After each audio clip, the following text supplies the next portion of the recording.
Polda Jawa Barat menyatakan Peggy Setiawan alias Peron adalah tersangka terakhir kasus pembunuhan Vina dan Eki di Cirebon yang tertangkap. Sedangkan untuk dua nama lain yang masuk daftar pencarian orang atau DPO adalah nama fiktif.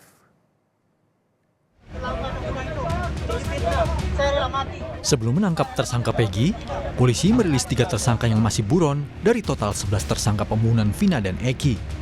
Namun, Polda Jawa Barat menyebut tersangka bernama Andi dan Dani hanyalah karangan dari tersangka yang telah ditangkap. Para tersangka yang telah ditangkap tersebut memberi keterangan yang berbeda-beda kepada penyidik. Berdasarkan keterangan para saksi, Peggy berperan mulai dari menyuruh mengejar, memukul, hingga melakukan tindakan asusila pada korban Vina.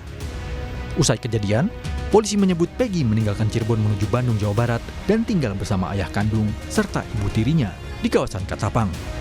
Saat tinggal dengan ayahnya, Peggy mengaku sebagai keponakan dan disebut sudah mengganti nama menjadi Robi. Selain tak ada pelaku lain yang berani menyebut nama Peggy, siasatnya mengganti nama diyakini polisi menjadi sebab alotnya penyidik dalam menangkap 1 DPO kasus pembunuhan Vina. Polisi menegaskan tak ada salah tangkap terhadap Peggy dalam kasus ini. Tersangka semua bukan 11 tapi 9. Sehingga DPO hanya 1. Ya, bahwa kita yakinkan PS adalah ini. Kita sudah menyita sejumlah dokumen terkait dengan identitas, kemudian juga motor yang digunakan kita sudah dapat STNK-nya walaupun motornya belum dapat, tetapi STNK kendaraan yang digunakan pada saat kejadian kita sudah mengamankan. Nah, kita meyakinkan ini dengan sejumlah dokumen baik kartu keluarga, kemudian ijazah dan sebagainya, kita yakinkan bahwa ini adalah PS atau Peggy Setiawan. Kemudian yang terkait salah tangkap semua sudah diuji di pengadilan. Jadi apapun keterangan yang dulu sudah pernah disampaikan oleh para pelaku, ini sudah diuji oleh pengadilan, bahkan sampai ke tingkat kasasi. Di Cirebon, air mata Kartini, ibu Peggy, menetes mendengar keterangan polisi yang menyebut anaknya sebagai tersangka kasus pembunuhan Vina dan Eki 8 tahun silam. Dengan upaya hukum, Kartini akan melawan penetapan tersangka Peggy. Ia yakin anaknya tak bersalah. Apapun yang terjadi, saya berani. Anak saya tidak melakukan kesalahan itu. Ibu akan terus berjuang ya, Bu? Ya, saya akan terus berjuang demi anak saya yang tidak bersalah apa-apa.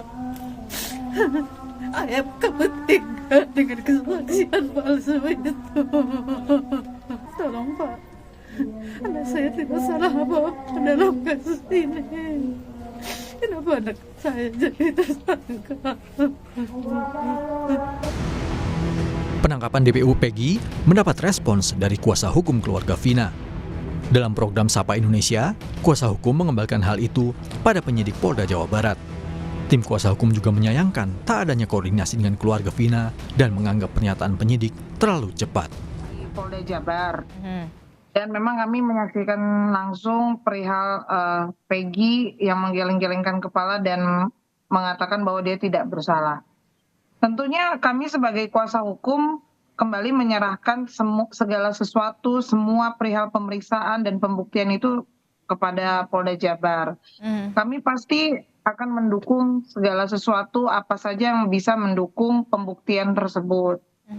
Karena saat ini pun kami belum bisa terkonfirmasi dengan penyidik, Mbak. Jadi apa dasarnya, apa penyebabnya, apa saja yang membuktikan bahwa Peggy ini adalah pelaku utamanya. Jadi kami tidak bisa berbicara banyak dulu begitu, Mbak. Penyidik itu terlalu cepat menurut kami, Mbak. Sangat terlalu cepat gitu. Karena belum ada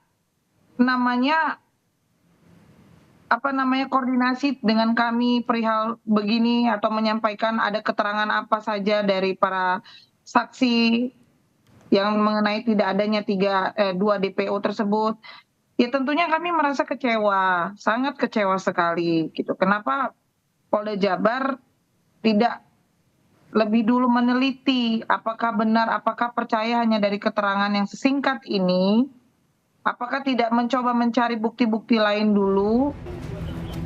Peggy Setiawan alias Peron dijerat dengan pasal pembunuhan berencana dengan ancaman pidana seumur hidup atau maksimal hukuman mati. Ketika memperlihatkan tersangka DPO kasus pembunuhan Vina Peggy Setiawan, polisi juga ikut menunjukkan beberapa barang bukti. Barang bukti seperti ijazah, foto keluarga, serta dokumen-dokumen yang mendukung kelengkapan data turut diperlihatkan bersama tersangka Peggy Setiawan. Tim Liputan, Kompas TV.